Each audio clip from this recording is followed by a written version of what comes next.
Good morning, Chicago Cubs fans. We are back with another edition of Cubs Daily. My name is Steven Ryan. Major trading news the past couple of days. We're going to talk about it. We're going to talk about the Mackenzie Gore deal briefly. We're going to talk about the Freddy Peralta, how that impacts the division, how that impacts the National League. And as you all know, it is Friday, so we're going to go over some of your viewer comments. But before we get into all that, just want to give everyone a big thank you once again from the bottom of my heart, continuing to show support on this channel. The growth is absolutely spectacular. Thanks to all of you. If you're enjoying the content, keep doing what you're doing. Share your thoughts, like the video, and if you haven't yet, hit that subscribe button. We're on the road to 2K. So, briefly, this just broke moments ago.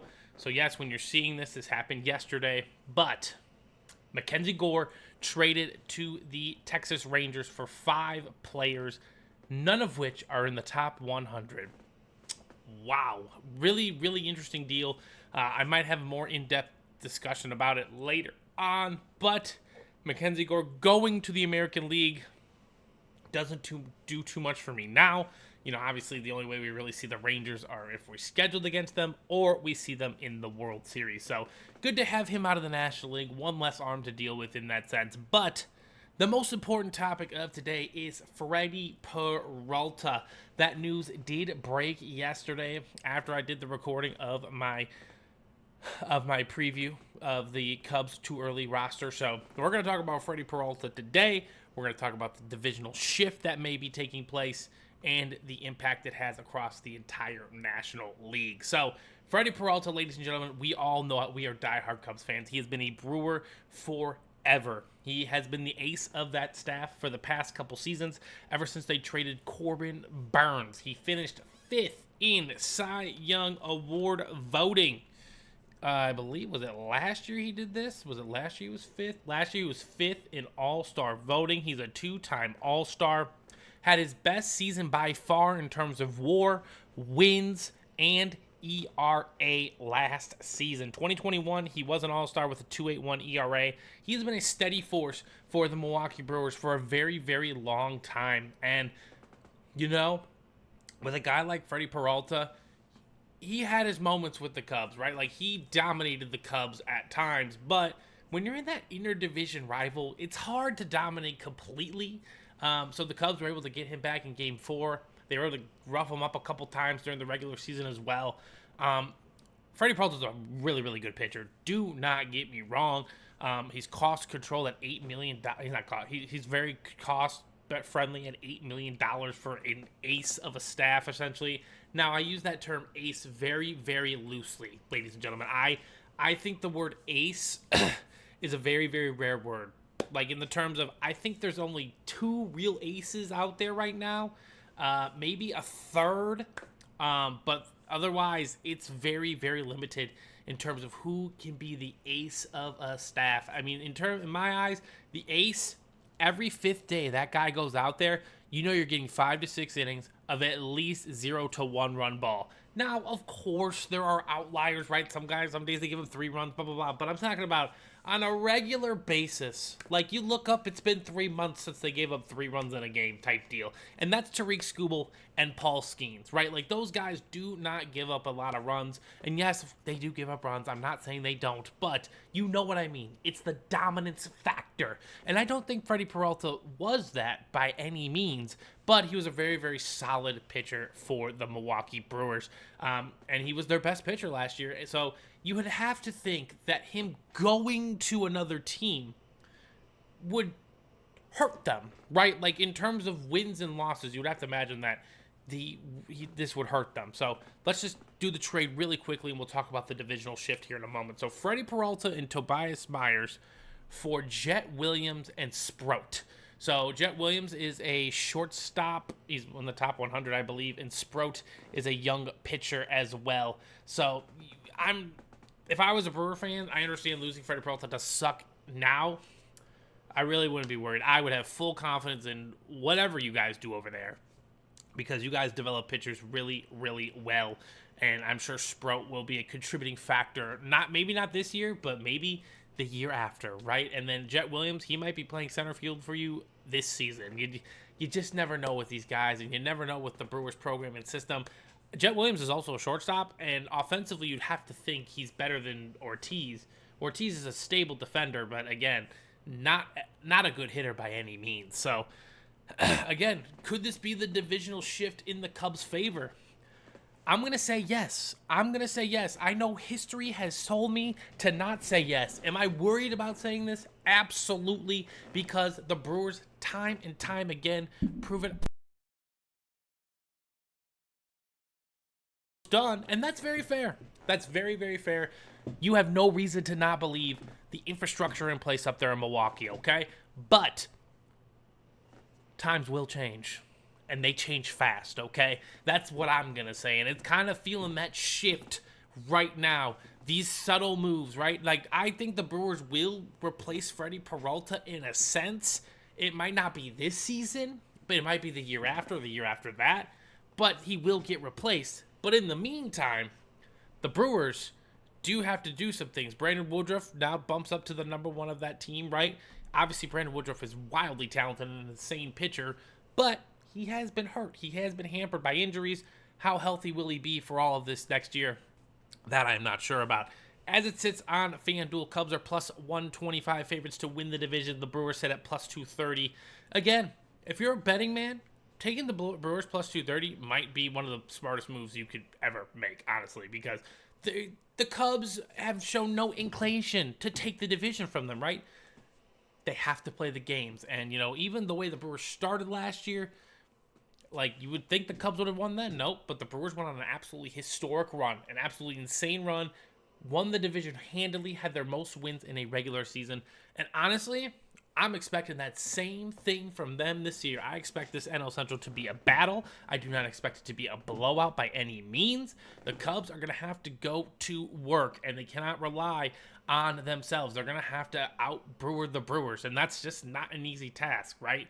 But do we have the talent? Absolutely. And, they're going to play we don't spend money card, and that's fine. They don't spend money. That's their prerogative. We know how they operate. They develop players at an incredible rate. They do an amazing job developing players. So I don't know who for the Brewers is going to pop off and surprise us this year, but someone's going to, right? Like, that's just how they operate. So I'm going to say this is the divisional shift in the Cubs' favor. It might only be for a year, but let's enjoy 2026 then, right? Let's absolutely enjoy it.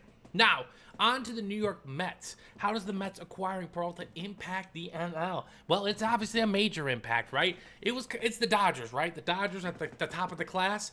Then you kind of sprinkle in the Brewers, the Phillies. I would even say the Cubs in that sense, right? Those three teams. I still believe in the Braves for whatever reason. I just think they've been unluckily unhealthy with pitching. But the Braves are wildly talented too, and we all know that. But the Mets are fitting in there as well. Again, if the Mets offensive lineup has any form of a similar season that lines up together, they're going to be an absolute problem, and they could win the NL East as well. The Phillies lost a starter, a key starter. They did re-sign Schwarber, but they're kind of basically running it back, and they're not really improving it. Again, another trade that the Mets just made this week. They traded for Luis Robert of the Chicago White Sox, sending Luis Angel Acuna and another guy down to the south side. So the Mets are gearing up for a push. They are gearing up for a major push. They want to do their best to compete with the Dodgers. They spend like it, but that doesn't mean they do it, right? So the Nets acquiring Peralta impacts the NL in a tremendous sense. The one flaw the Mets had was starting pitching. Again, the bullpen, I'm not 100% sure on. Has Edwin Diaz been signed by anyone? Is Edwin Diaz? No, yeah, he's a Dodger. What am I saying? Of course he is. He's a Dodger. I'm an idiot. But either way, the pitching is there's still that work needs to be done for the Mets. I don't think they're done signing people either. I think they're going to go out and try and get Framber Valdez to pair up with Freddy Peralta so they can have a nice 1-2 punch for themselves in the playoffs, because you definitely do need that. The Cubs have bolstered their rotation significantly because they don't want to be caught red-handed like they were last year, having to throw Drew Pomeranz in a Game 5 against the number one seeded Brewers. No, they don't want to be caught by any means in that sense. So the NL is getting stronger. I don't know if anyone in the NL is as strong as the Dodgers, because obviously they don't miss. They're just picking up assets left and right. But either way, The NL wants to compete. The NL wants to push the Dodgers to the brink. And before we get into the whole hubbub of the lockout and all that other stuff, we do have one more season to play, at least bare minimum. And I'll be damned if the Dodgers go on and win 3 straight. The Cubs, the Brewers, the Phillies, the Mets, they're all going to take their best shots at them once again. So the Mets getting Peralta is a tremendous impact. It helps their pitching rotation so much. They got a guy at the top, right? The word ace is just thrown around way too loosely these days, in my opinion. He can be a number 1 starter. I'm absolutely agreeing with that. But an ace, that's where I struggle personally. But either way, the Mets improve significantly, and the Brewers, by proxy until these guys come up and prove themselves, have gotten worse. They got worse. Now, could they get better and go out and get someone? Absolutely. They have not shown any inclination to do so. But we shall see how it all plays out, right? There's still plenty of time to go out and sign free agents. All right, ladies and gentlemen, it is that time of the week. It's Friday, Viewer Comment Fridays. You know we're going to go over some of your comments here from the week. I try my best to take the best 3 that I see, or 3 that are a question that gives my opinion. So let's hop right into it, shall we? Gerald Scholes 4 days ago said 6 man is a genius. He's talking in reference to the rotation, 7 at times, pitcher's arms beneficial. I'm guessing, Gerald, you're trying to say it benefits the pitcher's arms. Yes and no. I think the 6-man rotation is not the worst idea in the sense of when you get into a weird stretch in July and August, when you're playing 13 games in 12 days or something like that. I think a 6-man rotation can be implemented in that sense. But we also just have to remember that these pitchers are creatures of habit. They are programmed, literally programmed, trained and programmed to go every single 5 days. Their routine is stacked up on a 5-day sense, right? They are all, once you pitch, right? Like, so you pitch your start, right? Then you recover the next day. Day 3 or day 2, you start gearing up again. You start stretching, keeping yourself loose, and you start ramping up for that next start. So it is a process. It is a rhythm, and you don't want to disrupt that rhythm too much. That's kind of why I lean away from what you're saying about the 7-man rotation. But again, it's really nice having all these starters, right? Because then if injuries do occur, we can keep things flowing. And last year, a little too many injuries happened for us, unfortunately. But this year, I think the Cubs are very well prepared to take on any injuries that do occur in that sense. Thank you for the comment, my man. Appreciate you sharing your thoughts here on the channel. Billy Taylor says, you can't afford the luxury of keeping both Shaw and Nico. You can't count on a young guy like Shaw to be a bench guy. People act like Nico is the second coming of Rhino. That is just plain stupid. Nico has no power. So, Billy, I'm not sure who is telling you that or who they're referring Nico. No one that I talk to about the Cubs think Nico Hoerner is Ryan Sandberg. We all know Rhino's one of one, okay?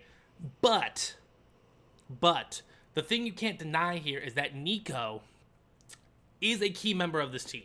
He does have an impact on this team. Maybe it's not via the home run, like a lot of people want, but in terms of base running, fielding, plate approach, getting on base, creating something on a daily basis for this team in every game, Nico has a tremendous impact.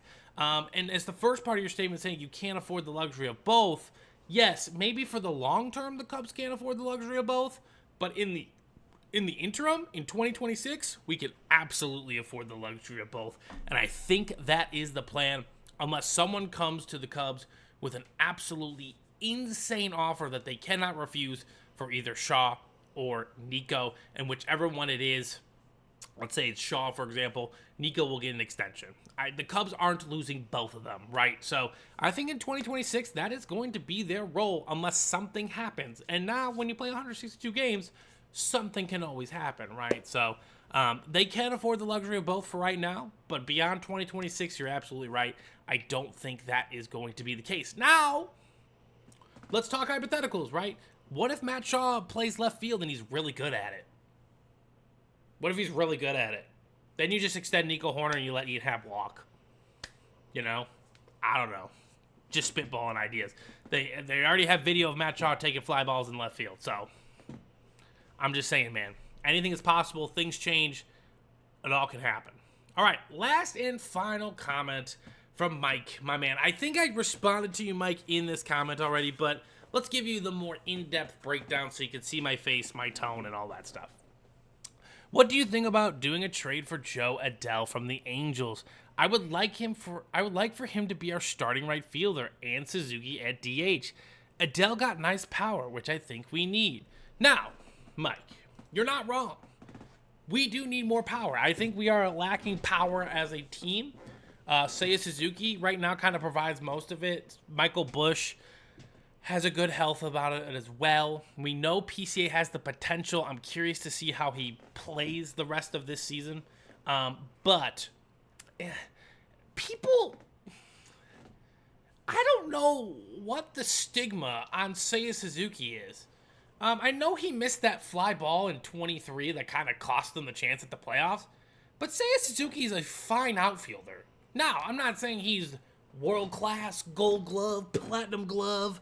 He is a serviceable right fielder. He can play right field just fine. I'm not worried about him.